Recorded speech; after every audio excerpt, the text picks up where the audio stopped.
ജീവിതം ചിലപ്പോൾ തുടർച്ചയായി ബോളെറിയുന്ന ഒരു ക്രിക്കറ്റ് കളി പോലെയാണെന്ന് തോന്നിയിട്ടുണ്ടോ?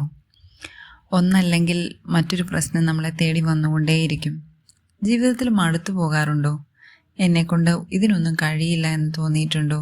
എങ്കിൽ കേട്ടുള്ള സുഹൃത്തുക്കളെ, പ്രശ്നമല്ല പ്രശ്നം. ആ പ്രശ്നത്തെ നമ്മുടെ തലച്ചോറ് എങ്ങനെ കാണുന്നു എന്നതാണ് പ്രശ്നം. ഇന്ന് നമുക്ക് തമ്മിൽ സംസാരിക്കാൻ പറ്റുന്നത് നമ്മുടെ മൈൻഡ് സെറ്റ് മാറ്റാനുള്ള ഒരു സിമ്പിൾ ബ്രെയിൻ റീവയർ ഫോർമുലയാണ്.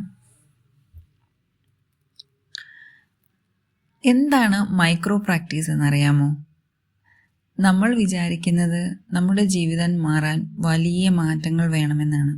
പക്ഷെ സത്യം അതല്ല. കടലുണ്ടാവുന്നത് മഴത്തുള്ളികളിലൂടെയാണ്. അതുപോലെ നമ്മുടെ മനക്കരുത്തുണ്ടാവുന്നത് നമ്മൾ ദിവസവും ചെയ്യുന്ന ചെറിയ കാര്യങ്ങളിലൂടെയാണ്. 2025 തുടക്കത്തിൽ വലിയ ഗോൾസൊക്കെ സെറ്റ് ചെയ്ത് വെച്ച് ഒരാഴ്ച മാത്രം കണ്ടിന്യൂ ചെയ്ത് പിന്നെ അത് ഫ്ലോപ്പായി പോയ ആൾക്കാരാണ് നമ്മളിൽ പലരും, അല്ലേ?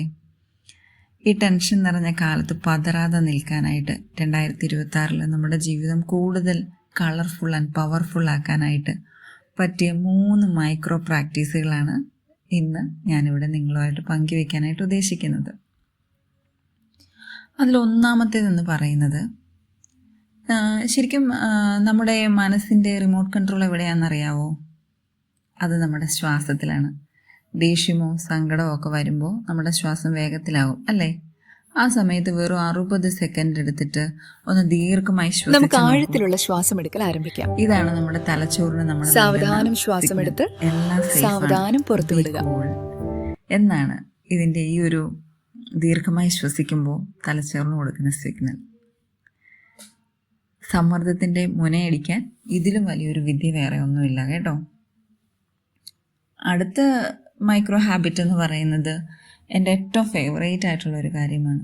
ഒരു പരാജയം ഉണ്ടാകുമ്പോൾ ഞാൻ തോറ്റുപോയി എന്ന് പറയുന്നതിന് പകരം ഇതിൽ നിന്ന് എനിക്ക് എന്ത് പാഠം പഠിക്കാം, ഞാൻ എന്താണ് ഇതിൽ നിന്ന് റിക്കവർ ആവാനായിട്ട് ചെയ്യേണ്ടത് എന്നുള്ള ക്വസ്റ്റ്യൻസ് ചിന്തിക്കാം. ഇതിനെ റീഫ്രെയിമിംഗ് എന്ന് വിളിക്കും. ശരിക്കും പറഞ്ഞാൽ ഇത് നമ്മുടെ തലച്ചോറിലെ നെഗറ്റീവ് വയറിങ്ങിനെ പോസിറ്റീവാക്കി മാറ്റുന്ന ഒരു മാന്ത്രിക വിദ്യയാണ്. തടസ്സങ്ങളെല്ലാം നമ്മളെ തകർക്കാനായിട്ടല്ല, മറിച്ച് അടുത്ത ലെവലിലേക്ക് എത്തിക്കാനുള്ള പടിയാണെന്ന് നമ്മൾ ഇങ്ങനെ മാറ്റി ചിന്തിക്കുന്നതിലൂടെ നമുക്ക് വിശ്വസിക്കാൻ പറ്റും. പതുക്കെ നമ്മൾ അതിൻ്റെ ആ ഒരു ലെവലിലേക്ക് നീങ്ങും. മൂന്നാമത്തെ മൈക്രോ ഹാബിറ്റ് എന്ന് പറയുന്നത് എന്താണെന്നറിയോ? നന്ദിയുടെ കരുത്താണ്. ഓരോ ദിവസവും ഉറങ്ങാൻ നേരത്ത് അന്ന് നടന്ന 3 കാര്യങ്ങളെക്കുറിച്ച് ഓർത്തിട്ട് അതിന് നന്ദി പറയണം. വലിയ കാര്യങ്ങളൊന്നും ഇല്ലേലും വേണ്ടില്ല, ഇന്ന് എനിക്ക് നല്ല ഭക്ഷണം കഴിക്കാൻ പറ്റി, അല്ല ഇന്ന് ഇന്ന ആളെന്നെ നോക്കി ചിരിച്ചു, ഇങ്ങനെയുള്ള ചെറിയ കാര്യങ്ങൾ മതി. അത് നമ്മൾ ഓർത്തിട്ട് അതിന് നന്ദി പറയും.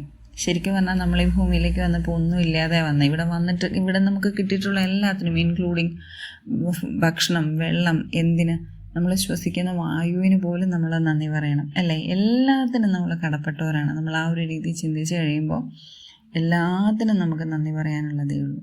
അത്രയൊന്നും വലിയ ഡീപ്പർ ലെവലിലേക്കൊന്നും പോകണ്ട. നമുക്ക് മനസ്സിൽ വരുന്ന ചെറിയ 1, 2, 3 കാര്യങ്ങൾക്ക് നമ്മൾ നന്ദി പറയുക. ഇങ്ങനെ ചെയ്യുമ്പോൾ നമ്മുടെ തലച്ചോറ് പോസിറ്റീവായ കാര്യങ്ങൾ മാത്രം തിരയാനായിട്ട് ശീലിക്കും. തളരില്ല ഇനി എന്ന ആത്മവിശ്വാസം തനിയെ നമ്മുടെ ഉള്ളിലേക്ക് വരും. ഈ ശീലങ്ങൾ തുടങ്ങാൻ വലിയ ചിലവൊന്നും ഇല്ലല്ലോ. വെറും കുറച്ച് മിനിറ്റുകൾ മാത്രം മതി. ഈ ചലഞ്ച് ഏറ്റെടുക്കാൻ തയ്യാറാണോ? തയ്യാറാണെങ്കിൽ താഴെ ഐ ആം റെഡി എന്ന് കമൻറ്റ് ചെയ്യാൻ പറ്റുമോ? നമ്മുടെ മനസ്സിനെ കരുത്തുറ്റതാക്കാൻ ഇന്ന് തന്നെ നമുക്ക് തുടങ്ങാം. വീഡിയോ ഇഷ്ടപ്പെട്ടെങ്കിൽ ലൈക്ക് ചെയ്യണേ.